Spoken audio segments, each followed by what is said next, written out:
Hi, this is Usha, doing my second sem MSc Biotechnology from Christianity College. Topic for presentation is lactose operon. Introduction, gene regulation in prokaryotes. In bacteria and archaebacteria, the gene regulatory system is adapted in order to provide maximum growth rate in a particular environment. Regulation is mostly accomplished by switch on and switch off mechanism, where there is necessity for the gene to be expressed, the synthesis of mRNA is induced and the system is said to be on. When there is no necessity for the gene to be expressed, the mRNA synthesis is repressed and the system is said to be turned off. French scientists Jacob and Monod at the Pasteur Institute were the first to show the organization of bacterial genes into operons through their study on lactose operon in E. coli. They found that in E. coli, all the structural genes that encoded for the enzyme needed to use lactose as an energy source lied next to each other under the control of a single promoter called as lac promoter. This system was called as lac operon. For this work, both Jacob and Monod won a Nobel Prize in Physiology or Medicine in 1965. Coming to the general structure of operon, operons are the regions of DNA that contains clusters of related genes. Operons are basically made up of regulatory gene and structural gene, where regulatory gene consists of promoter region, which is a region where RNA polymerase binds to it and initiates the process of transcription. Promoter, it is a region which is very important as its regulation either allows or prevents the transcription of genes into mRNA. Structural genes are multiply related genes. Once the RNA polymerase comes and binds to the promoter, this leads to transcription of structural gene, leading to formation of a polycistronic mRNA, which means a single mRNA codes for many proteins as shown in the figure.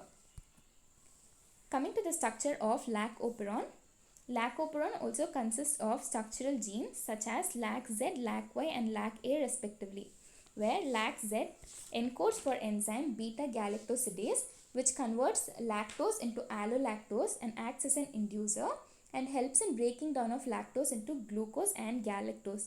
LAC-Y gene encodes for enzyme beta-galactosidase permease, which acts as a transporter protein and facilitates the entry of lactose from medium to the cell.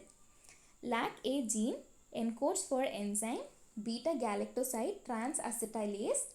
This modifies toxic galactoside by transferring acetyl group from acetyl-CoA to beta-galactoside and removes toxic component out from the cell. LAC-I gene encodes for a repressor protein which has its own specific promoter. Promoter region is a region where the RNA polymerase binds and initiates the process of transcription. Operator region is where the repressor protein binds and represses the process of transcription. Coming to the mechanism of lactose operon, in absence of lactose, the mechanism is said to be repression mechanism or switch off mechanism. As we can see in the figure, the LAC-I gene that encodes for repressor protein with its specific promoter is transcribed to an mRNA that codes for a repressor protein. Once the repressor protein is formed, this goes and binds to the promoter operator region of lac operon. This enables the RNA polymerase to bind to the promoter operator region and transcribe the structural gene. Hence, there is no transcription. This is said to be switch off mechanism where lactose operon is in repressed state. In the presence of lactose, the mechanism is said to be induction mechanism or switch on mechanism. When lactose molecules are present in the nutrient medium, they are converted to allolactose, which acts as an inducer, goes and binds to the repressor protein, leading to inducer-repressor complex. When this complex is formed, the repressor protein changes its conformation and becomes inactive so that they are unable to bind to the promoter operator region of lac operon. This is when RNA polymerase binds to the promoter operator region of lac operon and initiates the process of transcription by transcribing LAC-Z, LAC-Y and LAC-A respectively, leading to mRNA that codes for beta-galactosidase permease and transacetylase enzyme. This is when the mechanism is switched on and lac operon is said to be induced. Coming to the effect on availability of glucose in the medium, as we all know that glucose acts as a preferred source of energy for the cells, as utilization of lactose is highly energetic and expensive when compared to that of glucose. Hence, lactose is utilized by the cell only when glucose is present in a very low concentration or is completely absent. That is, lactoperon is turned on when glucose is unavailable, and it is turned off in presence of glucose even if lactose is present in the medium. Coming to catabolite activator protein, RNA polymerase alone does not bind very efficiently to the promoter region of lactoperon. This requires an extra energy that provides efficient binding of RNA polymerase to the promoter region. This help is done by catabolite activator protein, where catabolite activator protein bind to the catabolite activator protein binding site, which is a region of DNA just before the lactoperon promoter, and helps RNA polymerase attach to the promoter, driving high level of transcription. Catabolite activator protein isn't always active. That means they are not capable of binding to DNA always.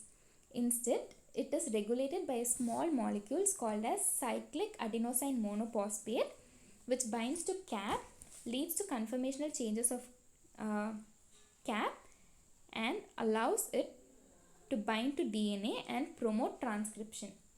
Without cyclic adenosine monophosphate, catabolite activator protein cannot bind to DNA as they are inactive. Catabolite activator protein is only active in absence of glucose or in low level of glucose.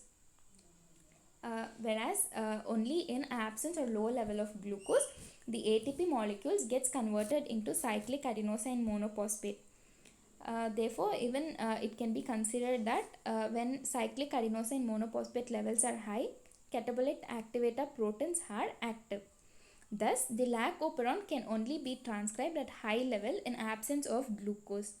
This strategy ensures that bacteria only turns on lactoperon and start utilizing lactose only when the preferred energy source such as glucose is being completely utilized by the organism.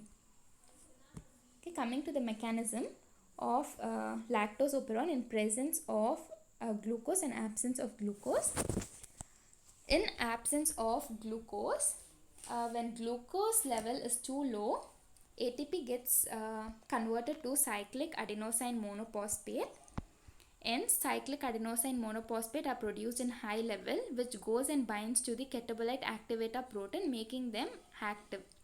Once the catabolite activator protein becomes active, they bind to the cap binding site, which is present just next to the promoter region, and helps RNA polymerase to bind to the promoter region efficiently and resulting in high level of transcription.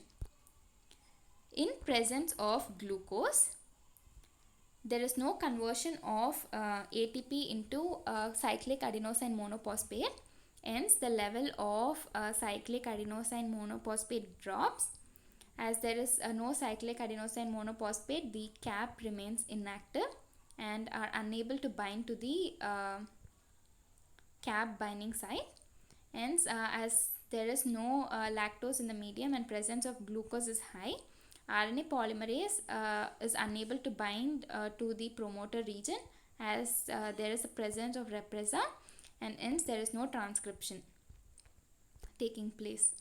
Coming to the summary of lactoperon as a conclusion, in presence of glucose and absence of lactose, there is no transcription taking place. That is because lac repressor remains bound to the operator and prevents transcription by RNA polymerase. Also, the cyclic adenosine monophosphate levels are low because of glucose level, which is very high.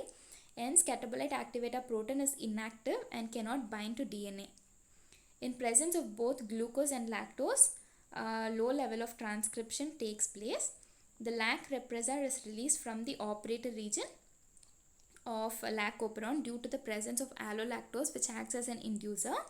Cyclic adenosine monophosphate level are very low because of presence of glucose in the medium. Thus, catabolite activator protein remains inactive and cannot bind to DNA.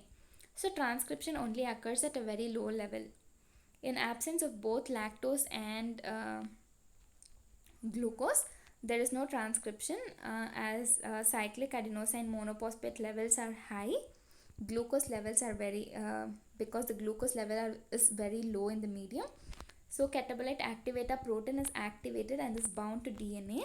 Simultaneously, due to the absence of allolactose, the repressor protein binds to the operator region and prevents the transcription.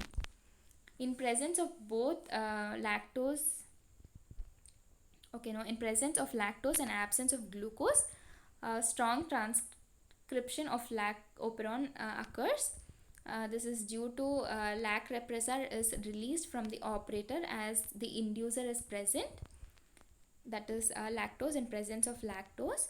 Catabolite activator protein binds to the DNA as cyclic adenosine monophosphate levels are too high due to the absence of glucose in the medium. This helps RNA polymerase to bind to the promoter region more efficiently, permitting high levels of transcription.